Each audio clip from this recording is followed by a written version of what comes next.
President-elect Joe Biden promised sweeping reforms to K through 12 education, but some question whether those changes will make their way to Texas public schools, especially at a time when Texas lawmakers face significant funding challenges. Education reporter Alex Capriello reports.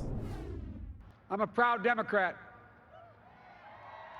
but I will govern as an American president. President-elect Joe Biden has promised to make lasting improvements to public schools, like paying teachers more, diversifying student populations, and closing funding gaps for low-income schools. But when it comes to creating lasting change for Texas schools, state lawmakers say federal promises only go so far. If you are concerned about the state of our schools, if you want to see greater funding, if you want to see improvement in our classrooms, you need to focus your energy on your state lawmakers. Representative James Tallarico of Round Rock is a former middle school teacher. Tallarico says legislative change is most successful when federal and state lawmaker goals are in alignment. He's already filed 6 bills related to education. But he says state lawmakers face an uphill battle with a major budget shortfall due to COVID-19.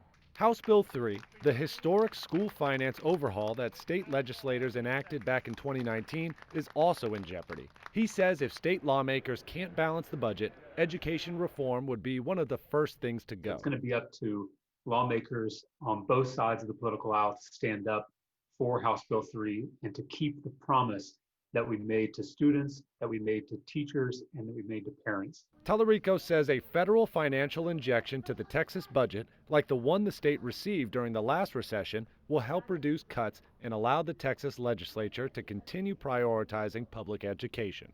Alex Capriello, State of Texas.